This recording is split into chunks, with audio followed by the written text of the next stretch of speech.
Brother Francis here with a kind of a special supplemental video on the 20th of July. And this is kind of a little bit of a different format for this video.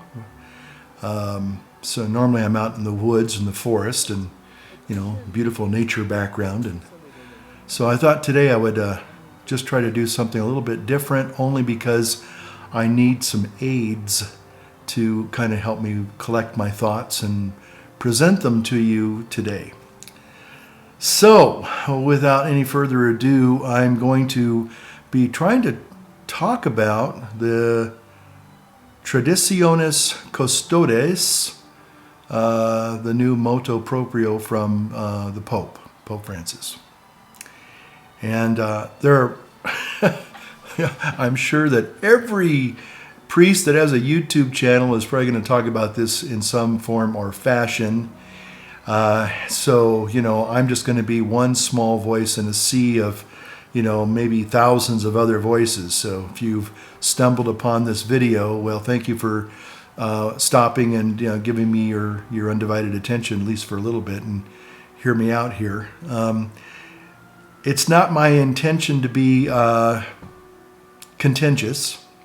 I'm not trying to pick fights with anybody. I'm not trying to cast dispersions, really. I am going to say some things that will be, to be honest, they are going to be critical, because I'm making an opinion, I'm making a judgment, and again, I'm not here to try to foster quote unquote disunity, but I have concerns about this motu proprio in light of history and in light of some of the things that have been going on recently. So I'm just going to make a feeble attempt to try to, balance some of these things and try to just talk about where I see things are. Okay, so some initial thoughts as I was writing some of these things down this morning, or my first cup of coffee.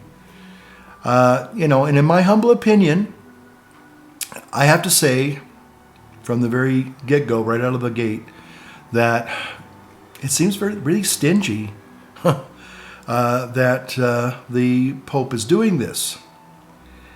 Now, he talks an awful lot about unity and how somehow Sermonum Pontificum has been abused and it's ruptured unity for some reason. So, supposedly, he is writing this motu proprio because he believes that somehow the universal unity of the church is somehow in danger. And first of all, I'd have to say that there's no evidence of that. Now, there are some French bishops who clearly do not like the old rite of Mass. There are lots of people who don't like broccoli. But that doesn't mean that you're going to go wage war against plant-based people and vegans. There's no point to it. I mean, hey, if somebody wants to be a vegan, somebody wants to be plant-based, God bless them. No one's trying to take away, no one's trying to force you to go to a Latin Mass. But we'll talk about that a little bit more about, I think, some of the reasons that are really at the heart of this whole thing. It's not about unity. I think there's something a little bit more, I wouldn't say sinister that's going on, although some people would say, yes, maybe there is something that's sinister that's going on. But again, we'll talk about that in a moment. One of the things that you always have to do is you got to kind of read the documents, and I've certainly have gone through the document, and it does seem like there's lots of new restrictions, which basically kind of takes a lot of people who love the Latin Mass, whether they're priests or people, that kind of takes them back to before Summorum Pontificum. Let me say that. Summorum Pontificum, okay? I started my priesthood in 1992. That goes back to the early Devonian period. So the thing is that I remember just getting into this whole Latin Mass kerfuffle, back when I first got ordained. I was very much intrigued by the Latin Mass. I never realized it was such a quote-unquote bad and dangerous thing against unity. But I certainly, once I innocently brought it up that I would like to learn the Latin Mass, man, all hell broke loose, from a lot of, well, not a lot of priests, but certainly very vociferous and angry priests who just absolutely would not tolerate the idea of somebody learning the Latin Mass. It's like, why? Why would you do that? I was like, why are you so angry about this? This is my one big question through all of this, as I go through, just listing some of my concerns and observations, is where is the anger coming from? I mean, now the Pope claims that traditionalists are mean-spirited and rigid and angry, and of course, I hate to say that those poor people that seaside condominium, I bet they wish that building had been a little more rigid. Yeah. I don't know what the problem is with being rigid. I mean, I'm kind of glad that people are rigid about following the traffic laws here in this country, because if they weren't, it'd be absolute pandemonium. Well, red means go in my dictionary, in my truth. It's like we'd have a real chaotic situation if people interpreted everything as it is now, with everything that seems to be going on, whether it's our constitutional amendments or Sermonum Pontificum or anything that has to do with, well, this way my truth is I interpret it this way.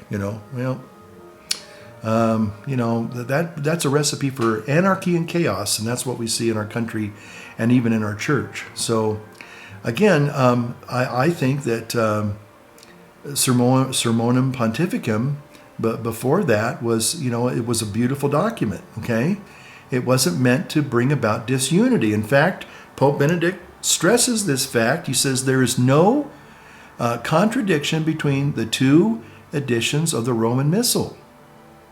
In the history of the liturgy, there is growth and progress, but no rupture. Okay? What earlier generations held as sacred remains sacred and great for us too. And it cannot be, all of a sudden, thank you, Spirit of Vatican II types, entirely forbidden or even considered harmful. It behooves all of us to preserve the riches in which we have developed in the Church's faith and prayer, and to give them their proper place. One of the things that a lot of people don't recognize or understand is that even in the Catholic Church, there are different rites. There's the Byzantine rite, there's the rite of St. John Chrysostom and St. Basil the Great, the Ruthenian rite, the Malachite rite, I think. There's lots of different rites. There's different religious orders that have their own special missal for Mass, okay? So, and also, this whole idea of, again, I think, like I said, I think it's kind of a red herring. I think they're being disingenuous when they talk about unity, okay? Let's face it, if you think that the Latin language is somehow ununifying, and I have a video at the very end that I think proves just the opposite, clearly. I'll share that with you. But okay, so all of a sudden you're saying that, well, because, you're doing this right in a different language, it's bringing about disunity. Well, I guess we need to get rid of all Spanish masses now, and all Vietnamese masses, and all Korean masses, and all Ukrainian masses, because they're in different languages, and that's not unifying. Yeah, okay, you see where that's going. It's disingenuous. Now, there's something deeper going on here, and I am going to point to that in just a minute. But again, Sermonum Pontificum made it very clear that there's nothing nefarious or bad or harmful about the traditional Latin Mass. It's not a valid concern. It's not a valid argument. So sorry, strike one on that one. The other thing is, and this is probably going to be one of the most contentious things that I'm going to bring up, but it has to be brought up. And that is, let's say it together, quo primum, okay? Pius V, when he wrote this, he says, by this decree, to be valid in perpetuity, forever and ever, amen, we determine and order that never shall anything be added to, omitted from, or changed in this missal, okay? And at no time in the future can a priest, whether secular or an order priest, even be forced to use any other way of saying Mass. and so as to be preclude once and for all any scruples of conscience and fear of ecclesiastical penalties and censures. We herewith declare that it is in virtue of our apostolic authority that we decree and determine that this our present order and decree is to last in perpetuity and can never be legally revoked or amended at a future date. So all priests were granted by Pius V the right or the privilege to celebrate the traditional Latin Mass that was codified by him in the 16th century. Now people say, well, yeah, he made up that Mass, and that Mass was the new Mass, like Vatican II is the new Mass, the Ordo Novus Ordo was the no, it was, all he did was codify what had pretty much existed since the 2nd century. Okay? So it wasn't, he didn't make up a new Mass the way they did at Vatican II and said, here's a new missal, have fun. No, he just said, no, the Mass as we celebrate it, as it's being currently celebrated at that time in the 16th century, that now is codified and it remains. It is in perpetuity. You can say this Mass. In other words, you don't have to, again, it's the beautiful thing, it's freeing, it's liberating. It's not like a harsh law. It's like, hey, you need to just celebrate and not worry about that this rite is somehow invalid or illicit. It's all good for the worship of God, okay? So I just think that this was a real gift to the church. And I know a lot of Catholics are really probably going to hold fast to this one. It's kind of one of our foundational documents for celebrating the traditional Latin Mass. Now again, just like a lot of things in our world today, how do we see and interpret quod primum?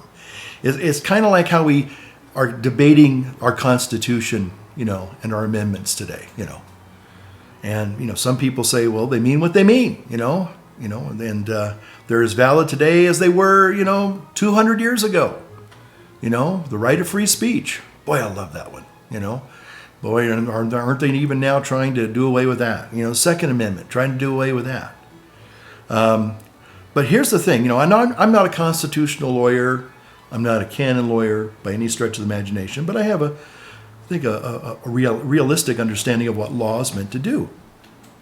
And law is really meant to bring about freedom, not restrictions. Okay? And so that we can have, a universal practice of freedom for the good of the individual in society as a whole. Again, going back to the traffic laws. If we all were making things up as we were just driving around, what chaos there would be. What pandemonium, what anarchy. Well, we actually have anarchy in the streets, but we won't go there today. Thank you, Antifa. But the thing is that but laws exist for the betterment of society. Now, again, you might say, well, you're saying it's you can't say that law is a, because there's a lot of people today now that are really arguing, especially the Antifa types, that it's actual anarchy is found underneath codified laws. Okay, you're not really truly free. Well, within society, you have to have rules and regulations for the benefit of everyone. Okay, not just an individual who thinks, well, I think murder's fine. It's okay to kill people you disagree with or people that are annoying to you. It's perfectly fine. Well, other people might disagree with you on that one, okay? And it wouldn't be for their health and their benefit that you just arbitrarily just shoot and kill somebody, okay? There are some laws that are established for the protection of everybody, okay? So I think that's the same way it is with when it comes to the liturgy, okay? The church gives permissions, and I think I said this in one of my earlier videos, that when the church kind of gives a permission, there has to be a good reason. Okay, I have to just check this out here. Is it an evacuation order? Hopefully in Butte County. I don't live in Butte County right now. I'm in Placer County, my home county, home of my birth. But when a permission is given, I'm trying to even figure out has there ever been a permission given by the church where it's been rescinded, And to date, right now, I'm sure there have been. Maybe there's been lots of them. I don't know. If you know of one, put something in the comments saying, yeah, the church at one time said it was okay to do this. Now they're saying you can't do that. Okay, well, okay. But most of the time, when the church gives their permission, they never revoke it. They hardly ever revoke it. Okay. So again, I think that this new motu proprio it's motivated by something else, and I'm going to get to that here in a little bit.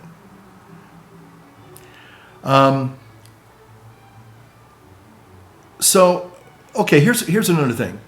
Some people, and I've heard people say this before, people who are, and I'm going to be honest, I'm going to be a little harsh, but people who are totally ignorant of even what Vatican II actually teaches, not the spirit of Vatican II, there is no such thing, but the actual documents from Sacrosanctum Concilium, the Constitution of the Sacred Liturgy, believe it or not, and I show people this because when I go to a parish, I do tend to be a little bit quasi-traditional, even in the Novus Ordo. You know, I might sing the Sanctus or chant the Agnus Dei, or even dare say the Our Father, Pater Noster, qui es in caeli, sanctificetur nomen tuum. Okay, so, you know, people get all right. Some people, not everybody, but some people who think they know, and I've had people tell me, I know Vatican II, and that's not Vatican II. You know, I've got people yell and scream at me like that. And I say, well, would you like to come and talk about it? I'd be glad to show you. And when I show them, they are absolutely stunned. That's Vatican. Oh, that's the old Latin Mass. I said, no. I said, it's even in the book. Let me show you from the altar. I showed them the missal. Oh, man. They just, nope, you're wrong. I mean, I don't know what more you can prove to show them that, no, that Latin wasn't really abolished, even in the new Rite of Mass. But somehow they think, oh, that's bad. That's against Vatican II. Well, it's not against Vatican II. Never has been, never will be. Okay, now, in the future, the way things seem like they're going, with some people in the church wanting to basically even do away with, and I've heard this recently, and at first I was thinking, come on, guys, the guys that are on YouTube and they're always talking about the negative things, and trust me, there's a place for that, and I appreciate their honesty, but unfortunately, they've been vindicated. You know, a lot of this stuff I kept thinking, well, you got to take it with a grain of salt. You know, yeah, maybe the Pope's going to come out and say something, but he's not going to abolish the Latin Mass or that kind of a thing. He can't do that. Well, okay. Well, it's like he's certainly trying to. And the people that were trying to warn us, they've been vindicated. And now that I've heard them even say about a year ago that there's a whole movement to basically, I hope you're sitting down for this one. Again, I hope I'm wrong. I hope the prognosticators are wrong, but they're honestly saying that the Novus Ordo Mass that we have now is even still too traditional for some of these people. They want to make it more of a globalist religion. You know, let's get rid of this Jesus stuff and this worship of God. There's a bishop I'll quote towards the end who basically says Mass is not about the worship of God or Jesus. Nope. Wow, really? That's news to me. Maybe that's news to you. Did you know that? Yeah. Anyway, but to say the Mass in either form, whether it's the extraordinary form or the Novus Ordo, in and of itself is a unifying act. Okay? So if a priest is saying, this is my body, or hoc est enim corpus meum, it's the same thing. Okay? It's Christ in the Eucharist that unifies his church, the bride. Okay? So how can it be disunifying? Again, this whole thing about, there's all this disunity, you know, coming from the Latin Mass. No. That's completely erroneous. So, all right, so all that being said, I think it's again about people's free expression of religion and what they choose to participate in as far as worship goes. So if a person wants to go to the traditional Latin Mass, there shouldn't be any restrictions. If a person wants to go to the Novus Ordo Mass, then they're free to do that as well. You know, we shouldn't be, sniping at each other's camps. That is one problem that I have seen, and it just needs to stop. Maybe you don't like it. Okay, look, if somebody said, if I lived in, say, Vietnam, I'm going to go to a Mass in Vietnamese and I'll learn Vietnamese. Now, the good thing is that we still have the structure of the Mass. Now, again, as I just said a minute ago, I think they're even actually talking about trying to do away with the current structure of the Mass. They want to come out with something completely brand new. I mean, talk about real revolutionary stuff. I hope they're wrong. But you can go to any country, and if you don't know the language, you can at least follow along the Mass after a couple of visits because you'll know the structure of the Mass. The structure has pretty much been the same. It's even the same. If you compare and contrast the Novus Ordo and the Latin Mass, I would dare show you that they are similar, very, very similar in structure. Now, some things have changed, albeit I'm not going to argue that they haven't. Some things haven't changed, but the structure is still the same. Okay, you're not going to say the Agnus Dei in the beginning. Okay, Lamb of God, have mercy on me. You're not going to do that. Okay, you're not going to say the Our Father at the very beginning, right? You're not going to do that. You're not going to have communion at the beginning. Like you walk in and everybody starts giving out communion, and then you have the readings at the end, and then you have a homily at the end. That structure. There's a certain structure, and once you kind of figure it out, even though you don't know the language in the beginning, you will begin to follow along very, very quickly. That is the beauty of the Mass, okay? The way it is now. So again, my point is that no matter if you say Mass in English, Spanish, Vietnamese, Ukrainian, Swahili, it's a unifying act, even though the quote-unquote language may be something that's different and changes from place to place. It's not disunifying in that self. The Mass itself is unifying. No matter what language you say it in, that is a unifying action by itself. Okay, so let's get to the thorny issue, the elephant in the room. Why is Francis doing this? Well, the first reason, there is a lot of anger at traditionalists and putting restrictions on the Mass. And he's kind of serving them notice, okay? Now, Pope Francis, let's be honest, and a lot of bishops are very unhappy with traditional Catholics. It would be, again, it's not so much they're angry at the Mass, the traditional Mass, it's actual traditional-minded Catholics that I think are the burr under his saddle right now. And I'll tell you why. Because many traditional Catholics are kind of like, and I think they are, again, I think the ones that have these wonderful podcasts, if you call them, or YouTube channels, like Dr. Taylor Marshall, or what's his name, Anthony Stein, or Matt Fradd, maybe Dr. Scott Hahn. Maybe Dr. Scott Hahn wouldn't want to be considered in that camp, because he's always, he's a great author, great great scholar. I've learned so much from him, and he's also a convert like I am.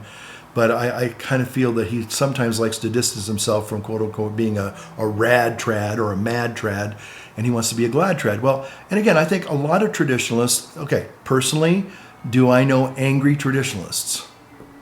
I wouldn't say I know angry traditionalists, but I know firm traditionalists, people that are no nonsense. They kind of have to be very realistic about their place in the church, because they've been the unwanted stepchildren for decades. Okay, they've been slapped around, and this is another case in point where they're being treated with a lot of uncharity. Okay, to be very frank, that's what's happening. They're like the unwanted stepkids, and they're being told to go to stand in the corner. Go to your room without any supper. Again, the current person in white may be the Pope. I'm not arguing that whatsoever, but he does not act like a Holy Father. That's all I'm going to say. So why is Francis doing this? Well, again, he's angry. He's even told us he's angry. Anytime he can talk about quote unquote traditionalists, he talks about how rigid they are and how angry they are. And isn't it funny? Could somebody hold up a mirror to him? Because he sure is mirroring a lot of this rigidity and anger. He doesn't seem to be a very happy camper, does he? God bless him. I hope he makes a full recovery from his bowel resection. But the man's got some issues. Okay, he's got some issues. So I think the reason why he's very upset is because of this. The traditionalist bloggers and YouTubers are kind of like whistleblowers. And nobody that's trying to do something that they're trying to kind of like, I wouldn't say get away with, but they don't want a lot of heat and light on it. And somebody goes, "Excuse me, what are you doing there? Are you doing what I think you're doing? You shouldn't be doing that." And now somebody's watching. Now somebody's taking it, making them accountable. Okay, hey, wait a minute, Holy Father, you can't do that. Okay, great case in point is this recent motu proprio, or so it's called. If the Pope, any Pope, could have outlawed the old Mass, they would have done it. But see, they can't do it. They might want to do it, but they can't do it.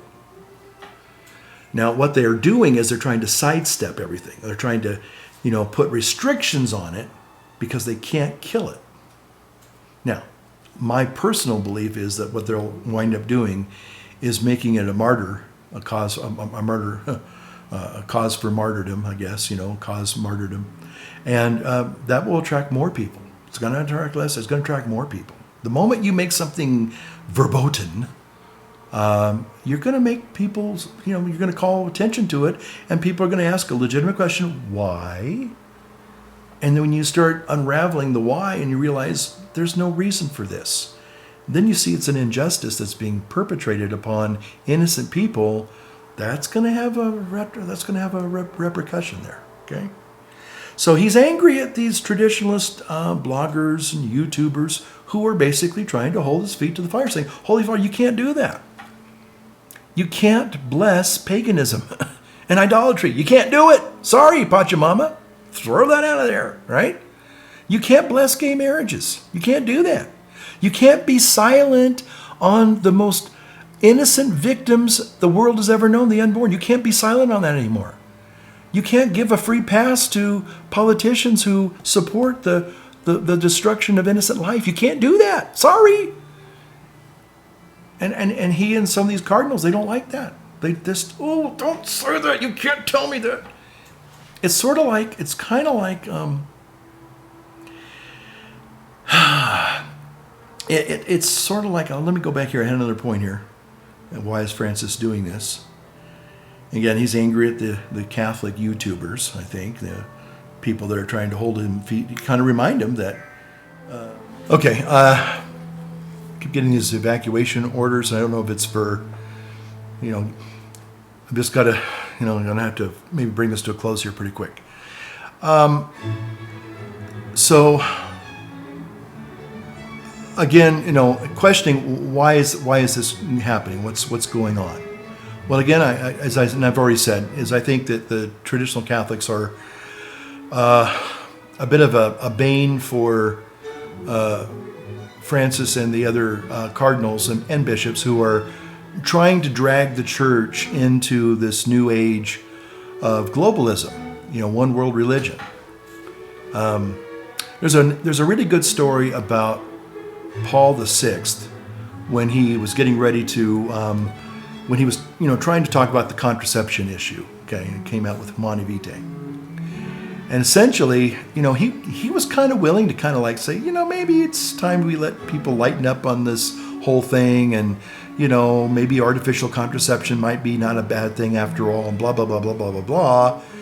And fortunately, and this is what I always pray for, that one unknown, solitary maybe voice that really is able to speak the word of knowledge, if you will, the word of the Lord to the Pope.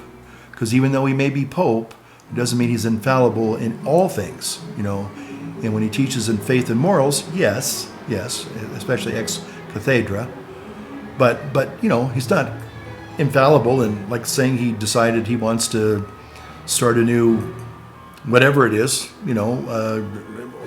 whatever. In other words, not everything he says is infallible. We know that. Okay, and there's some Catholics that may be news to some of you. You may think that everything the Pope says is infallible. No, not everything, But when he teaches according to faith and morals. Okay. So, but when Paul VI was kind of waffling on, the Humanae Vitae issue, somebody basically said, Holy Father, you can't condone artificial contraception. The Church doesn't allow this. And unfortunately, somebody brought him back to reason, brought him back to the faith. This is what the Church teaches. You can't subscribe to this secular viewpoint. And that's why he came out with Humanae Vitae, which obviously was a real bone of contention for a lot of Catholics who want to see the church change. They want to see the church become more like the world. Well, the Catholic Church, the Bride of Christ, is countercultural. We're a sign of contradiction to the world. We're always supposed to be that way. So, but anyway, I think part of the problem is that Francis wants to move the church in a direction that is not organically in keeping with the traditions of the church.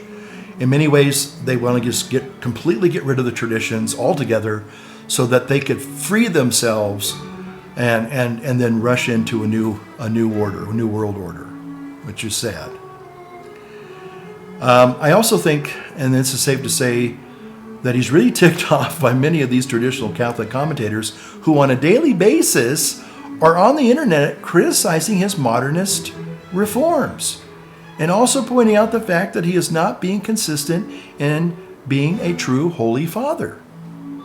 This motu proprio unfortunately proves a point, for me personally, that although he may be Pope, and I think I've said this earlier, he is not acting like a true Holy Father. And what I mean by that is he rewards and praises some of the flock while beating up and harassing and ridiculing other members of the flock. The good Holy Father, does not play favorites. Now, I guess the thing that really stands out to me is that for some reason, many cardinals and bishops have lost their first love and no longer the bride that they were originally espoused to in their ordination, the bride of Christ. This whole thing, I got to be honest with you, I know it sounds a little bit, for some it might be a little bit awkward to say it like this, but the whole thing reminds me of a man who is trying to have an illicit affair with another woman while being married to his wife. Now, I mean, they think he's getting away with it. He may think it's even justified in doing it. He may even think that there are some other extenuating circumstances that condone his unfaithful behavior, but in the end, he knows. He knows that it will never, ever truly work. Okay? And he has a best friend that will be the one to tell him so. And this is what the traditional Catholics are kind of like. They're like that best friend. You try to convince them that this is all a good thing, and they keep coming back and saying, but I'm sorry, you made a promise to this one woman for the rest of your life. And that's what you're going to be held accountable for. You can't justify an illicit affair. And so the bishops need to humble themselves, repent of their unfaithfulness affair with the world, and then fall in love again with their original bride, the true church. Now, I'm going to close with this little last statement, then I'm going to play this video. It's an EWTN video. I hope I don't get a copyright strike.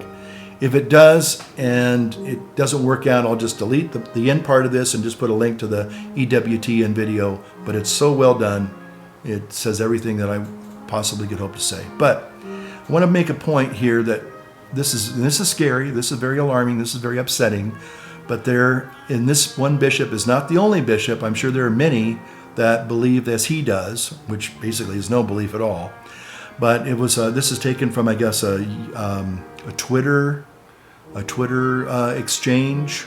I don't do Twitter, but I guess it's one of these online things where people share their thoughts and comments, like Facebook. I don't have Facebook anymore either. In fact, if you want to be happy, folks, delete your Facebook account. I did mine during Lent, before the beginning of Lent, and I haven't looked back once. It's just really happy. I'm just so grateful I don't have Facebook in my life.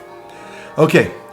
But this one young person, I'm assuming it's a young person, or at least it's a Catholic, they said, a bishop was reminded that 70% of Catholics no longer believe that Jesus is in the consecrated host at Mass. Therefore, shouldn't we celebrate the fact that many, especially younger people, find Jesus in the Eucharist and want to worship Jesus in in this deeply reverential form of Mass? And this bishop, Bishop Rick Sticka, he said, Mass is not the worship of Jesus, period.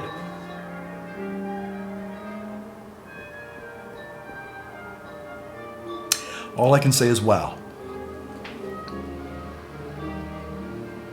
You don't go to Mass to worship God. You don't go to Mass to worship Jesus. This is the mindset of many bishops in the church today. So, that's a very alarming and disturbing comment. So, in closing, I'm just going to return to the fact that the supposed reason for this motu proprio is that Latin and the Latin Mass somehow harms Christian unity or the unity of the church. And I would just say I do not believe that is a fact. And this video that follows hopefully will convince you that this is an erroneous conclusion from this recent motu proprio.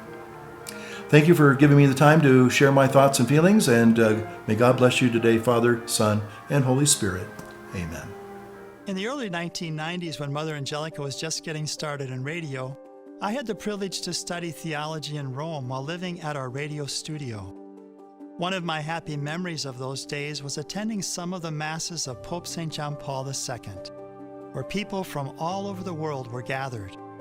We spoke different languages, but during the Mass, we were united in one voice, singing the Gloria, the Sanctus, and the Agnus Dei together in Latin, the universal language of the Church. At the Second Vatican Council, in its document on the sacred liturgy, the Council Fathers wrote that using our native languages in the Mass was of great advantage to the people. But they added these words, quote, "Nevertheless, steps should be taken so that the faithful may also be able to say or to sing together in Latin those parts of the ordinary, the unchanging parts of the Mass." And earlier, the use of the Latin language is to be preserved in the Latin rites. End of quote. In 1974, Pope St. Paul VI issued a book containing some simple chants to all the bishops of the world, entitled Jubilate Deo. He sent this to them in order to encourage greater use of Gregorian chant in the Mass. This book was reissued in 1986 by the Congregation for Divine Worship, again, to encourage the use of Gregorian chant as a bond of unity. Mother Angelica took this desire of Pope St. Paul VI to heart and began to use the Jubilate Deo booklet as the guideline for our televised Masses, which are now broadcast in over 140 countries. EWTN's televised Mass is helping all of us from different continents and diverse languages to be united in the most important endeavor in the world, namely, the worship of God. Our Adoremus hymnal, available at Religious Catalog, has these chants side by side with their English translations to help you. So when you hear these ancient melodies that saints from centuries past also sang, think of your brothers and sisters in Africa, Asia, South America, Europe, and Oceania singing in unison with you in the Church's universal language. One final point regarding sacred music. The Council Fathers of Vatican II wrote this, quote, "The musical tradition of the Universal Church is a treasure of immense value, greater than that of any other art. It forms a necessary or integral part of the solemn liturgy. The Church acknowledges Gregorian chant as specially suited to the Roman liturgy. Therefore, other things being equal, it should be given pride of place in liturgical services." End of quote. So for our televised Masses, Mother Angelica wanted to fulfill the mind of the Church regarding sacred music, which is what we continue to do. You see, Mother Angelica always wanted to give God the best